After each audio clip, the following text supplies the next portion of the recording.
11절 말씀을 통하여 소망이 넘치는 교회가 되려면 이 말씀으로 여러분과 함께 은혜를 나누려고 합니다.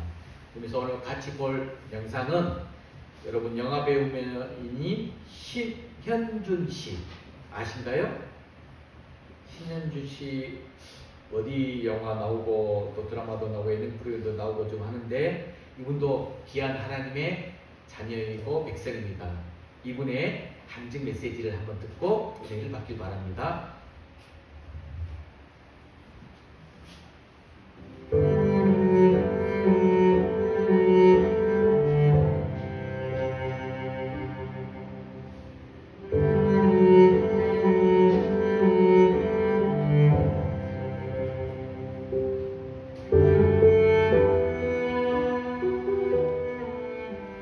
아버지는 그런 존재인 것 같아요. 저희가 하나님 아버지 이렇게 부르잖아요. 아버지는 등 뒤에서 자식을 위해서 항상 기도합니다. 자식이 잘 되기 위해서 항상 희생하십니다. 하나님 아버지는 우리의 세세한 것까지 알고 계십니다. 우리의 기도를 늘 듣고 계십니다. 기도가 이루어지지 않은 것은 전심으로 기도를 안 하는 것 또는 아직 하나님의 때가 아니라고 생각합니다. 시간이 지나고 나서 보니까요, 기도가 다 이루어져 있더라고요. 기도는 하나님과 소통하는 유일한 방법입니다.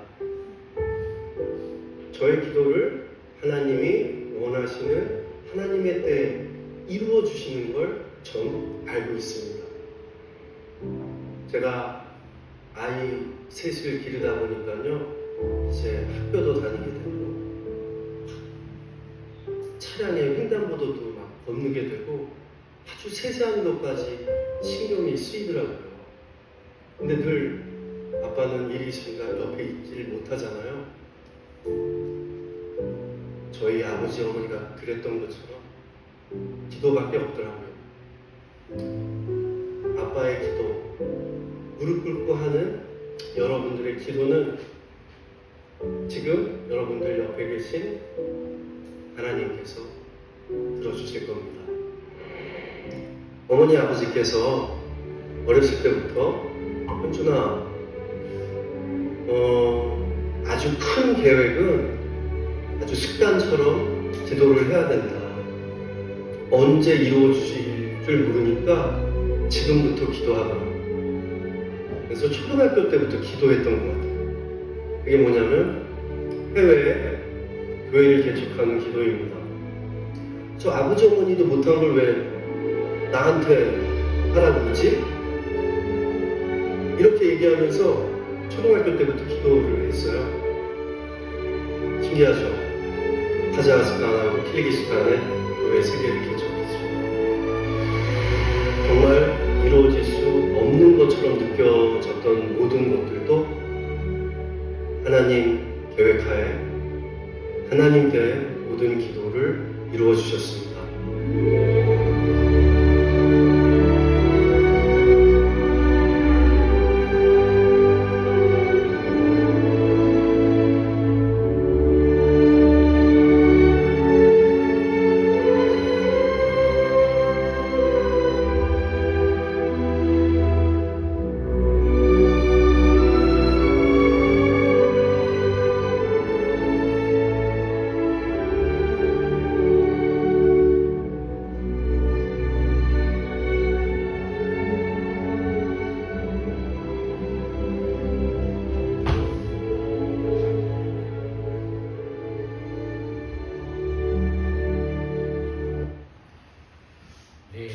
신현준 씨, 기도를 이루시는 하나님.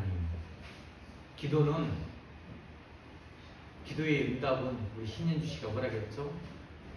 왜 하나님 우리의 기도를 응답하지 않으신가? 그렇게 생각할 때 우리가 진정으로 온 마음을 다하여 전심으로 기도했는가를 살펴보라고 하고, 두 번째는 하나님의 때가 아직은 아니면 우리가 응답받지 못한 기도로 나타난다고 했죠. 맞습니다. 기도라는 것은 하나님의 계획하에, 하나님의 섭리 가운데, 하나님의 때에 반드시 이루어 주십니다. 우리가 잘 알고 있는 신현준 배우잖아요.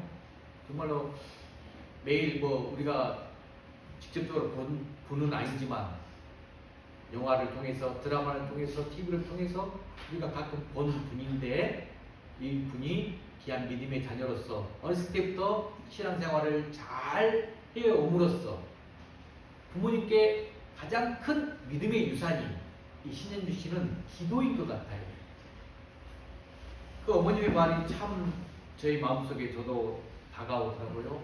우리 부모님들이 자녀들 앞에서 어떤 본인 되고 덕이 되는 모습을 잘 가르쳐야 되느냐, 이런 말을 했다 하잖아요. 우리 신현주 씨가 어렵고 원망하고 하던 그런 현준에게, 현준아, 하나님이 우리 현준이를 너무나 사랑하시는구나. 이 고난 잘 견뎌라. 하나님은 사랑하신 이에게 예수님이 겪는 고난도 겪게 하신단다. 그리고 고난 뒤에는 큰 축복이 있을 거다. 그러므로 정말 습관이 중요하기 때문에 기도하는 습관을 기르라 라고 조언한 우리 신현주의 어머니 덕분에 우리 신현주 씨가 어렸을 때부터 아무것도 모른 채 초등학교 때부터 자기 입술에 기도하는 습관이 싹 들었다 하잖아요. 그러면서 부모님도 하지 못한 개척교회 세계를 본인이 하겠다. 야, 그 기도의 응답을 우리는 알 수가 없지만 반드시 응답해 주는 데에 나의 계획과 나의 생각대로 되는 게 아니라 하나님의 계획 가운데서 하나님이 반드시 응답해 주신다는 말씀입니다. 우리가 진정 오늘 저는 우리 풍화문의 모든 성도들이 이 소망이 넘치는 교회가 되려면 말씀의 제목 가운데서 제가 귀한 오늘 메시지를 좀 은혜 받기를 원하는 마음 가운데 여러분과 함께 하러 갑니다. 여러분, 초대교회 정말 예수님께서 부활하시고 승천하시고 교회를 세우면서 그 교회를 붕의 역사 1세기 때 그 초대교회는 바람이 거세게 부는 날 산불이 나게 되면 어떻게 됩니까? 굉장히 불길이 무섭게 번져가는 것처럼 초대교회 때는 붕이 놀라운 역사가 일어났습니다. 붕이 너무나 신속도, 초고속도로 번져가기 때문에 그 당시 로마 정부가 위험을 느끼고 엄청난 핍박을 가했답니다. 성도들이 견딜 수 없는 이 핍박이 매우 심해졌어요. 여기저기로 흩어져 살면서 생활고가 말로 다 할 수가 없었어요. 그러다 보니까 내가 이렇게까지 신앙생활을 해야 되나? 그런 생각에 아예 신앙을 버리고 교회를 떠나는 성도들도 있었습니다. 이런 상황에서 1세대에 주님의 부르심을 받은 이 베드로가 디아스포라, 여기저기 흩어져 살고 있는 성도들에게 어떤 어려움 속에서도 낙심하지 말고 항상 소망을 가지고 살아라, 이렇게 격려해주고 있는 말씀이, 그 내용이 바로 오늘 보고자 하는 베드로 전서 또 베드로 후서의 말씀입니다. 자, 오늘 말씀을 좀 이해하기 위해서 먼저 베드로 1장 3절 말씀을 함께 보시겠습니다. 1장 3절 읽어볼까요? 시작. 예수 그리스도를 죽은 자 가운데서 부활하게 하심으로 말미암아 우리를 거듭나게 하사 산 소망이 있게 하사, 산 소망이 있게 하사. 여러분, 우리는 믿음이란 말과 사랑이라는 말 너무나 많이 듣고 합니다. 이 두 단어에 대해서는 그지 어렵지 않게 설명할 수 있을 것입니다. 믿음이 뭔지, 사랑이 뭔지. 자, 그렇다면 소망은 무엇일까요? 소망. 우리에게 꼭 소망이 필요한 걸까요? 사전에 보면 소망이란 단어의 언어적 의미는 기대하고 바라는 것이라고 기록되어 있어요. 기대하고 바라는 것. 소망을 가진다라는 것, 우리가 꿈을 갖는 것 이상의 의미를 가지고 있습니다. 언젠가는 내가 원하는 것이 다 이루어진다.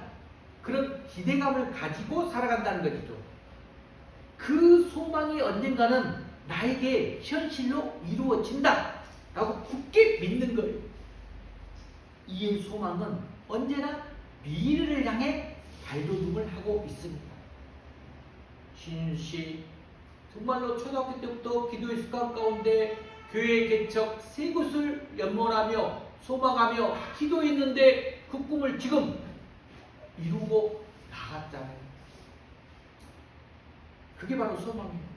그러므로 우리는 소망은 우리를 앞으로 나아가게 해주는 힘이 되는 거예요. 소망이 이렇게 중요합니다. 밝은 내일을 약속하고 있기 때문에 오늘 좀 힘들고 어려워도 참고 견딜 수 있는 것입니다. 여러분, 우리 사람이 음식을 먹지 않아도 몇 주간은 살아요. 물을 마시지 않아도 여러 날 살 수 있어요. 사람이 산소가 없어도 몇 분 동안은 살 수 있어요. 자, 그런데 만약에 우리에게 소망이 없다면 어떻게 될까요? 소망이 없다면 어떻게 될까? 그래서 제가 아주 유명한 분이 말씀했던 이 소망에 대한 메시지를 한번 화면에 띄워봐 주실래요? 네일 스트레이트라는 분이 했던 말입니다. 저도 이분이 어떤 분인지 잘 모르는데 이런 말을 했더라고요. 한번 읽어볼까요? 시작! 사람에게서 재물을 빼앗아 보십시오. 그를 방해하는 것이 됩니다. 사람에게서 목적을 빼앗아 보십시오. 속도를 늦추는 것이 됩니다. 그런데 사람에게서 소망을 빼앗아 보십시오. 그를 아주 정지시키는 것이 됩니다. 재물이 없어도 살 수 있고 목적이 없어도 얼마 동안은 살 수 있습니다. 하지만 소망이 없이는 우리의 삶을 유지할 수가 없습니다. 라고 이야기를 했더라고요. 자, 이분은 유명한 우리의 학자로서 자신의 인생 가운데서 느꼈던 것들을 기록했는데, 그렇다면 성경에서는 소망을 어떻게 이야기했는가? 잠언 13장 12절 말씀. 자, 읽어볼까요? 시작! 소망이 더디 이루어지면 그것이 마음을 상하게 하거니와 소원이 이루어진 것은 곧 생명나무니라. 즉, 이 말은 소망이 곧 뭐다? 생명이다 라고 말씀하고 있는 거예요. 소망은 생명이다. 더글라스 폴리겐이라는 분은 이 마음이 상한 자라는 책을 기록했던 분인데, 이분이 그 책 내용에 마음이 상한 자의 어떤 통계를 이야기하고 있었는데 이런 기록을 해놨어요. 아내가 세상을 떠난 지 6개월이 안 된 4,500명의 호라비들의 사망률을 조사해 보았답니다. 그랬더니 같은 연령대의 다른 남자들에 비해서 사망률이 40%나 높더라라고 설명을 하고 있어요. 무슨 말입니까? 소망이 없으면 세상을 살아가는 재미가 없어져요. 소망이 없으면 일할 의욕도 생기지 않습니다. 소망이 없으면 모든 것이 다 끝난 것처럼 여기게 돼요. 이것은 개인적인 것도 그렇지만 교회도 마찬가지가 돼요. 그러면 교회 안에서 어떻게 소망이 넘치게 할 수 있을까? 이 부분에 대해서 제가 개인적으로 기도하면서 말씀을 살피다가 오늘 본문을 선택하여 여러분과 이 시간 나눕니다. 오늘 우리는 이 베드로가 쓴 첫 번째 편지를 보고 있는데, 베드로는 1세기, 그 1세기 교회에 굉장히 깊이 관련된 사람이기 때문에 오늘 말씀이 지금 현재 우리가 21세기 이렇게 2023년도를 살고 있는데 우리 교회에도 그대로 적용할 수 있는 좋은 지침서다라고 할 수 있어요. 자, 오늘 주신 말씀에서 우리는 적어도 제가 이제 5가지 현실적인 지침을 발견하게 됐어요. 5가지.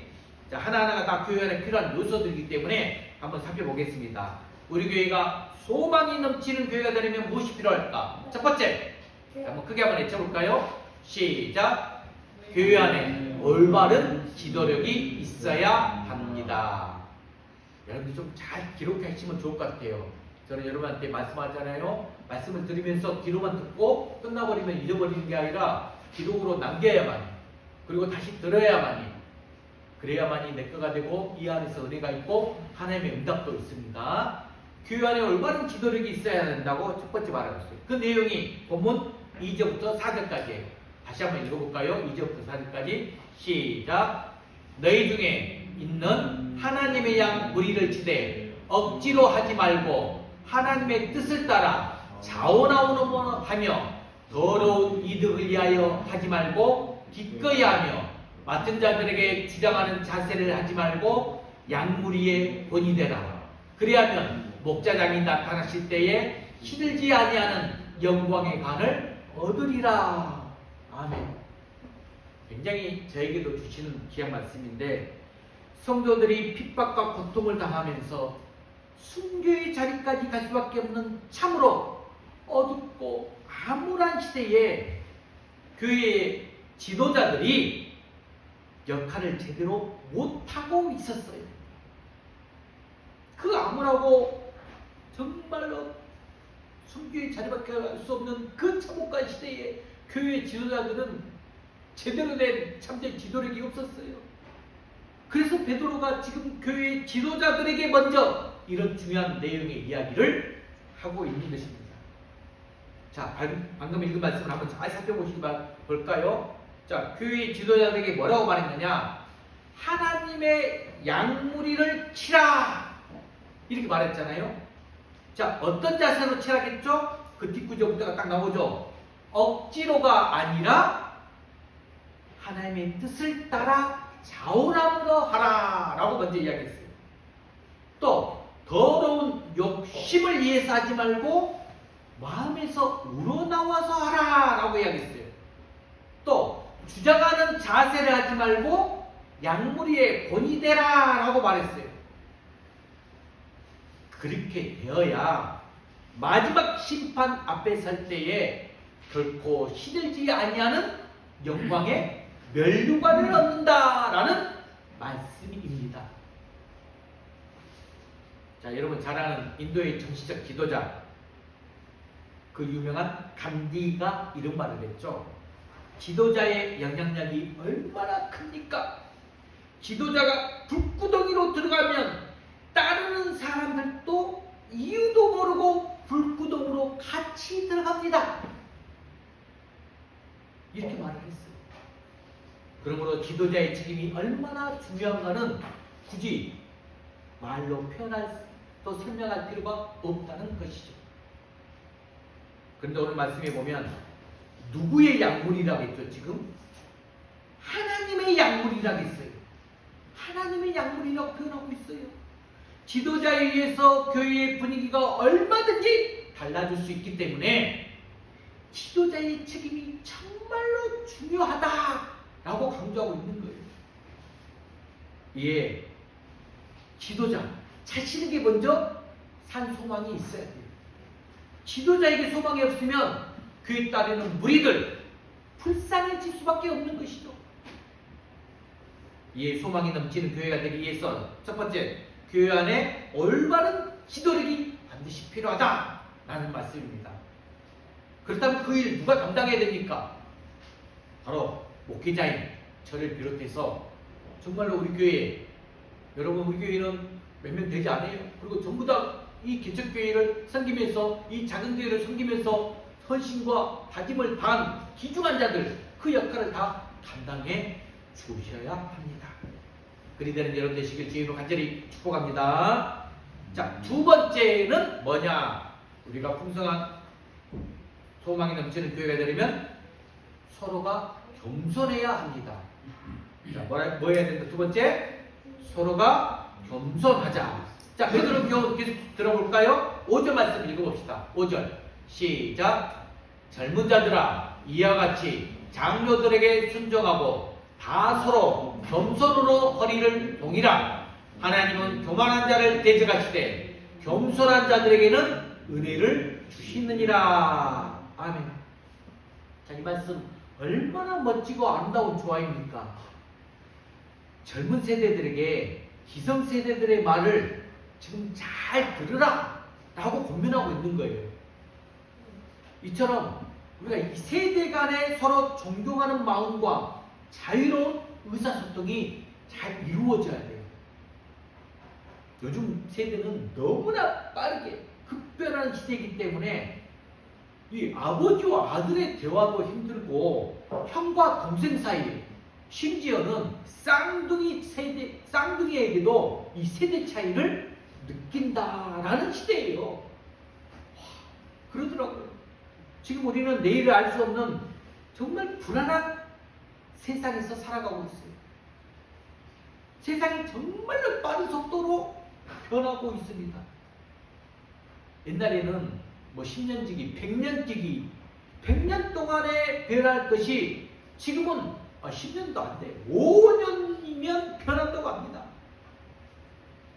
그래서 세대 간의 단절이 굉장히 심각해요. 앞으로 우리가 사는 세상이 어떻게 될지 정말 예측할 방법이 없어요. 너무너무 급속도로 변하고 너무너무 빠른 이 세계의 환경, 문화들이 다가오기 때문에 적응했다 하면 새로운 것이 나타나는 이 시대입니다. 그래서 베드로는 지금 뭐라고 말하고 있는 거냐? 우리에게 똑같은 옷을 입어라 라는 거예요. 똑같은 옷을 입어라. 그 옷이 뭐냐? 성경을 많이 아는 것일까요? 물론 그것도 우리에게 필요하죠. 아니면 교육을 의미하는 것일까요? 그것도 우리에게 중요합니다. 우리가 부유하게 사는 것을 의미하는 것 아닙니다. 그렇다고 가난하게 살아야 한다는 것, 그것도 의미하는 것 아닙니다. 그런 것들이 지금 우리에게 가장 필요한 것이 아니라는 거예요. 그런 것들은 우리에게 지금 당장 필요하지 않아. 그러면 우리에게 함께 입어야 할 옷이 어떤 옷이 될까요? 어떤 옷입니까? 바로 오늘 5절 말씀에 본 것처럼 겸손이라는 옷이에요. 오늘 말씀에 보면 겸손으로 허리를 동이라 라고 말했어요. 여러분, 겸손의 반대말은 뭘까요? 교만이죠. 교만. 하나님은 교만에 대해서 어떻게 생각합니까? 5절 말씀에 하나님은 교만한 자를 대적하시되 겸손한 자들에게는 은혜를 주시니라고 했어요. 베드로는 여기서 어떻게 보면 전쟁의 용어를 지금 사용하고 있어요. 하나님이 군대를 동원해서라도 교만한 자들을 대적하신다 라고 지금 말씀하고 있는 거예요. 우리는 성경에서 하나님이 이 교만을 얼마나 싫어하는가 또 미워하시는가를 알 수가 있어요. 왜 하나님이 이 교만을 그렇게 싫어하실까요? 교만한 사람이 있으면 여러분 이 공동체가 무너지기 때문에 그래요. 예를 들어 우리가 찬양대 찬양 연습하면서 찬양으로 나아갑니다. 그런데 이 찬양이 아름다워르면 각 파트별로 소프라노, 엘터, 테너, 베이스 다 다른 소리를 내지만 우리는 옆 사람의 소리도 의식하면서 내 소리를 내야 아름다운 화음이 이루어집니다. 그런데 한 사람이 자기 마음대로 소리를 지르게 되면 화음이 깨트려지게 되죠. 이처럼 내가 잘났다고 내가 더 잘 어떤 표현하기 위해서 혼자 드러나게 되면 화합이 무너지게 된다는 거죠. 여러분, 그래서 우리 교회가 더욱더 힘써야 될 것이 무엇이냐? 교만이 아니라 겸손이라는 거예요. 나보다 다른 사람을 더 낮게 여기는 겸손의 자세가 우리에게 필요하다는 거죠. 그렇게 할 때 하나님께서 우리를 축복해 주신다라고 말했어요. 바울이 에베소 교회에 보낸 편지에서도 성도가 하나 되기를 간절히 호소하고 있어요. 자, 에베소 교회의 편지, 에베소 4장 2절 3절 말씀, 바울이 어떻게 말했느냐 읽어볼까요? 시작. 모든 겸손과 온유로 하고 오래 참음으로 사랑 가운데서 서로 용납하고 평안에 매이는 줄로 성령의 하나 되게 하신 것을 힘써 지키라. 아멘.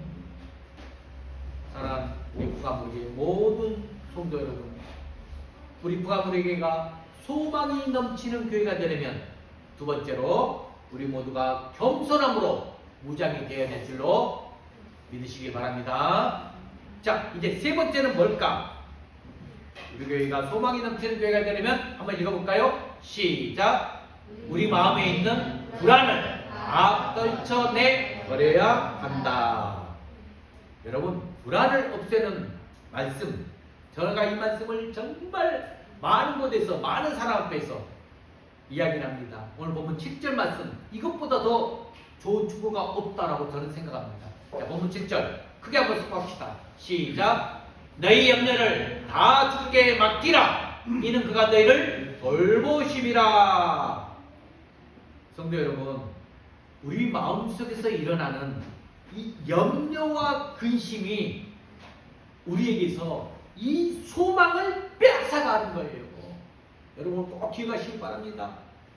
에드워드 폴토스키가 쓴 걱정을 멈추라, 그리하면 회복된다 라는 책을 보면 우리의 고민이 고혈압, 천식, 루마티스, 감기, 갑상선, 기능장애, 관절염, 편두통, 시력장애, 심장병, 위장병, 이런 병들이 다 염려와 직결되어 있다라고 기록되어 있습니다.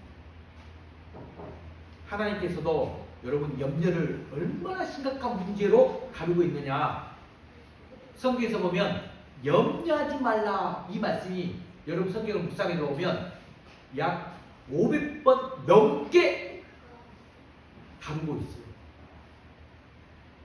이것만 보더라도 걱정하고 염려하는 것이 우리 마음에 얼마나 치명적인가, 이걸 알 수가 있다는 거예요.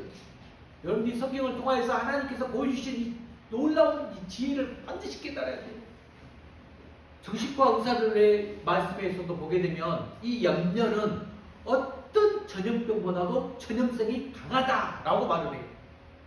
그래서 우리가 염려하는 사람들을 만나고 그들과 함께 지내다 보면 나도 모르는 사이에 이 염려라는 병에 전염이 된다라고 했어요. 염려는 염려하는 사람뿐만 아니라 공동체 안에 엄청난 손해를 가져온다라고 하는 사실입니다.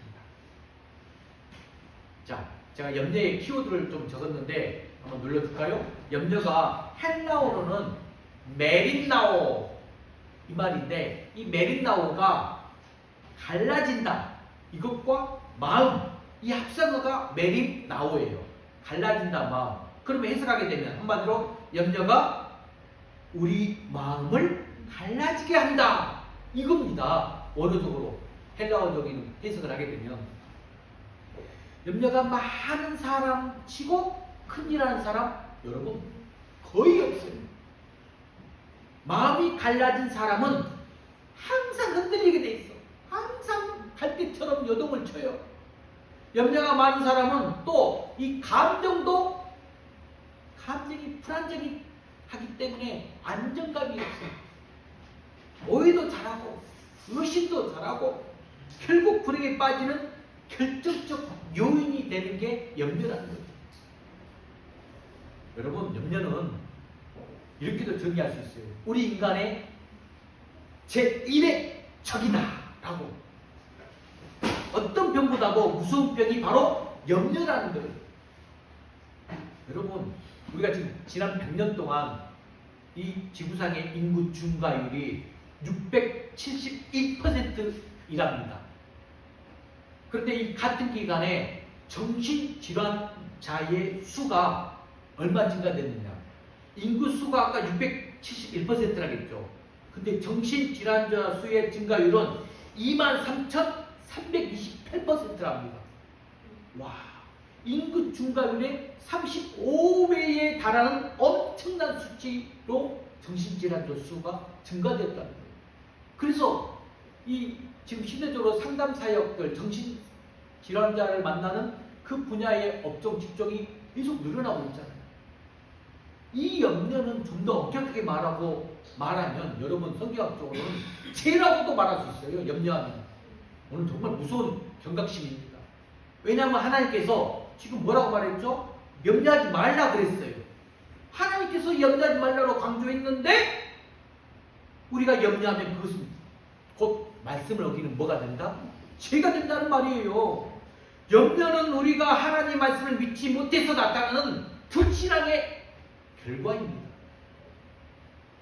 오늘 베드로를 통해서 우리에게 주신 말씀이 무엇입니까? 7절 말씀, 너희 염려를 다 주께 맡기라 라고 했어요. 우리 마음속에 염려가 많으면 소망을 잃어버리기 때문에 그래요. 이 소망을 잃어버리기 때문에. 뿐만 아니라 염려한 사람은 모험을 하지 못하게 됩니다. 앞으로 나아갈 생각을 전혀 하지 않고 후퇴할 궁리만 해요. 염려한 사람들은. 또 염려한 사람은 무엇이 하나님께 옳은가를 생각하기보다는 세상이 무엇이 잘못되어 있구나 이것에 더 관심이 많아요. 염려 걱정 많은 사람들은 심리학적으로 상담학적으로 인지상재에 많이 걸린다 하는데 자신에 대한 염려, 환경, 타인에 대한 염려, 또 하나님의 염려까지, 세상의 염려까지 다 부정적으로 받아들여요. 그래서 어떤 사람들을 만나면 늘 걱정거리만 늘어나요. 비판적인, 비합리적인 말만 드러놉니다. 문제되는 것만 골라서 찾아보니까 걱정과 근심이 따를 것이 없어요. 참으로 불쌍한 사람이죠. 우리 그리스도인 중에도 매일매일의 삶이 걱정과 근심으로 가득 차서 살아가는 성도들이 있습니다. 근심이 많은 사람들은 짐을 벗어버리지 못하고 항상 내가 그 짐을 끌어안고 살아가는 것이죠. 하나님께 맡기라고 했는데 맡기지를 못합니다. 그러니 감사와 기쁨은 줄어들고 걱정과 근심이 많아져서 예수를 믿는다고 하면서도 날마다 한숨만 푹푹 쉬게 되는 것입니다. 그래서 제가 의식적으로라도 정말로 그럼에도 불구하고 감사를 꼭 찾으라. 신앙 안에서 하나님 안에서 이 염려 근심에 불안해 있는 분들을 만나면 꼭 이야기를 합니다. 그것을 의식적으로 찾아서 꼭 적어라, 표현해라, 해야 됩니다. 그래야만이 이겨낼 수 있어요. 우리 마음속에서 독버섯처럼 자라는 이 염려와 불안을 해결할 수 있는 길 어디에 있습니까? 오늘 주신 말씀대로 그대로 따르면 돼요. 너희 염려를 다 주께 맡겨버리라 라고 했어요. 모든 염려 하나님께 맡기시길 바랍니다. 염려할 것이 많은 이 세상에서 염려를 하지 않고 살아가는 것, 그것이 바로 신앙생활입니다. 저 여러분도 염려하지 말고 항상 하나님께 소망을 두고 즐겁게 행복하게 살아가는 여러분 되시길 주의로 간절히 축복합니다. 자, 그럼에도 불구하고 우리가 이것에 헤매이고 빠져나가지 못해서 이 부분을 왜 이렇게 힘들까? 네 번째, 여기에 답이 있어요. 네 번째는 뭡니까? 마귀를 대적해야 된다는 거예요. 자, 8, 9절 말씀 읽어볼까요? 8, 9절 시작.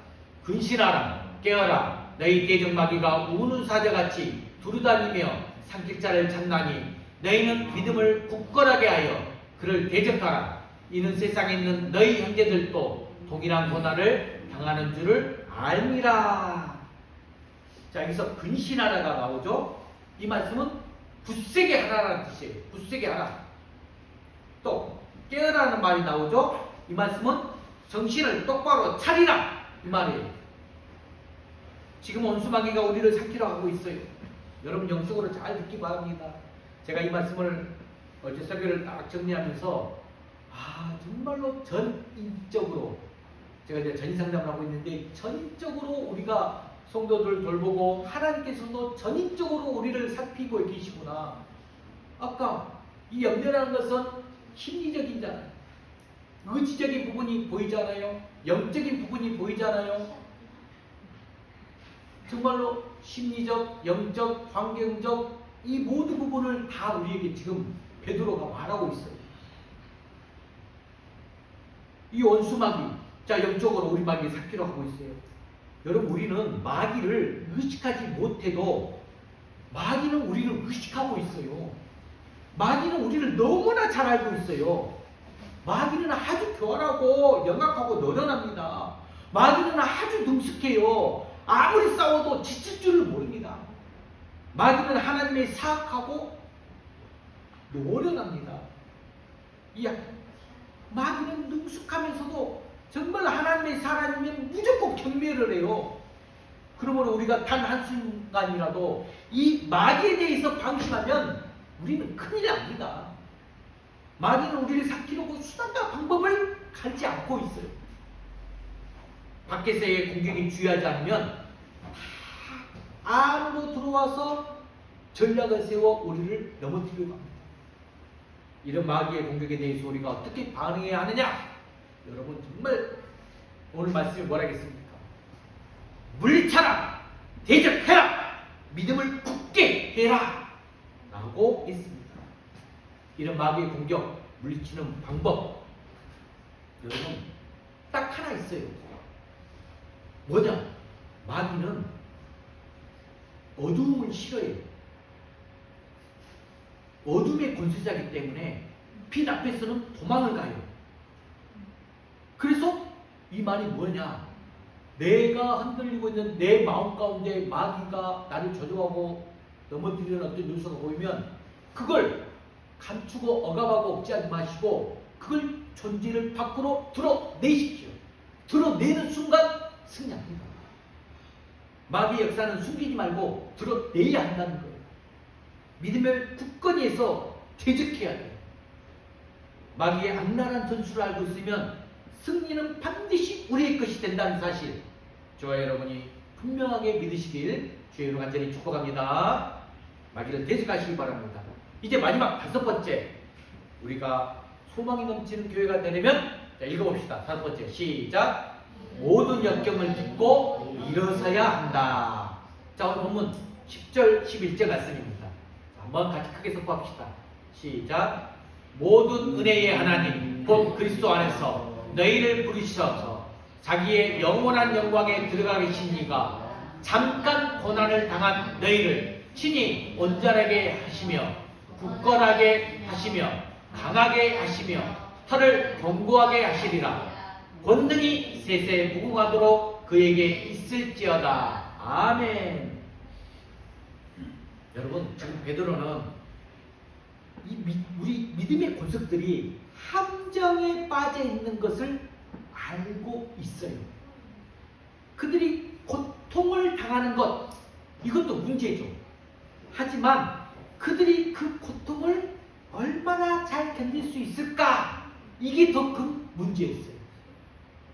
그런데 베드로는 지금 성도들이 겪는 그 고난에 초점을 두지 않아요.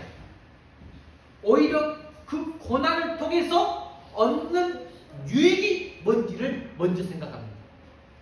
여러분 이걸 정말 여러분부터 배움의 자세로서 그 고통과 고난이 오게 되면 그 고통 고난에 초점두지 말고 이 고통 고난을 통하여서 하나님께서 나에게 원하시기에 뭔가 그리고 내가 얻는 유익이 뭔가 이걸 한번 고민해 보세요. 잠깐 고난을 당한 너희를 친히 온전하게 하신다라고 했잖아요. 얼마나 소망이 가득 찬 말씀입니까? 이런 소망을 가진 사람은 어려움이 찾아와도 움츠려들지 않고 더 당당하게 일어선다는 거예요. 잠깐의 이 고통을 통해서 영원한 하나님 나라를 바라보기 때문입니다. 이 땅의 소망보다 하늘의 소망을 바라보기 때문에 그렇다는 것이죠. 여러분 배에 유능한 선원이 있어요. 유능한 선원. 그 선원은 태풍이 부는 그 강한 바람이 불어올 때 그들은 오히려 그 역풍을 이용해서 더 앞으로 전진한답니다. 자, 스코트 팩이라는 분은 이런 말을 했어요. 제가 화면에 준비해봤습니다. 스코트백 한번 읽어볼까요? 시작. 인생이 그 의미를 갖는 것은 모든 문제를 겪고 해결해가는 과정에 있습니다. 문제는 성공과 실패를 구별하는 경계선입니다. 문제는 우리의 용기와 지혜를 구하며 또한 문제는 우리의 용기와 지혜를 창조합니다. 우리 인생 자체가 의미를 갖는 것, 문제 가운데 있어요. 우리는 항상 고난과 고통이 다가와요. 문제가 그 말입니다. 그것을 해결해가는 과정이에요. 여러분들 인생의 삶의 의미가 그래요. 그런데 그 문제가 바라볼 때 그 문제는 성공과 실패의 구별하는 경계선이자 용기와 지혜를 구하게 하고 또 창조한다는 거예요. 대부분 사람들, 나부터도 그러죠. 나에게 문제가 없기를 바랍니다. 그래서 문제가 생기면 문제를 피하려 하고 그냥 조용조용히 넘어가려고 합니다. 하지만 문제, 그 고난, 여러분 우리 인생에서 결코 피할 수 없는 현실이에요. 누구에게나 있어요. 그 고난은 우리가 견디고 힘들고 어려운 일이지만 그로 인해 우리에게 유익이 있습니다. 그리고 우리의 신앙이 더 성숙한 자리로 나아가게 합니다. 그래서 바울은 제가 여러분한테 매번 소망의 말씀 구절 로마서 환난은 인내를, 인내는 연단을, 연단은 소망을 낳는다 라고 말씀하고 있습니다. 여러분 이렇게 중요한 소망 어디에 있습니까? 바로 예수님이 우리의 소망인 줄로 믿습니다. 주 안에서 사랑하는 성도 여러분, 말씀을 마무리합니다. 지금 국가적으로 너무나 많이 힘들어요. 또 교회적으로도 너무나 힘들고 어려울 때예요. 하지만 이럴 때일수록 우리가 예수님을 잘 믿음으로 말미암아 소망이 넘치는 교회로 만들어가기 위해서 오늘 베드로가 우리에게 준 이 5가지 현실적 지침서 꼭 기억하시길 바랍니다. 자, 다시 한번 정리해 볼까요? 오늘 베드로가 말하는 소망이 넘치기 위한 교회가 되기 위해서 5가지 지침서. 첫 번째 읽어봅시다. 시작. 교회 안에 올바른 지도력이 있어야 한다. 두 번째, 서로가 겸손해야 된다. 세 번째, 우리 마음에 있는 불안을 다 떨쳐내 버려야 된다. 네 번째, 마귀를 대적해야 된다. 마지막으로 5번째, 모든 역경을 딛고 일어서야 한다. 이 5가지를 잘 기억하면서 하나하나가 다 우리 교회 안에 꼭 필요한 요소들, 좋은 지침을 기억하면서 우리 부가문의 모든 성도 여러분들 예수님을 정말 잘 믿음으로 말미암아 하나님의 나를 확장하면서 하나님의 나를 회복하는 산 소망이 넘치는 여러분이 되시기를 주의로 간절히 축원합니다. 이 시간 우리 생명과 바꾼 주의 사랑 이 찬양을 부르면서 오늘 산 소망을 더 하나님 앞에 간절히 구하시길 바랍니다. 주의 사랑 잊지 않고 나를 위한 주의 눈물 잊지 않고 감사하면서 주 앞에서 예배하는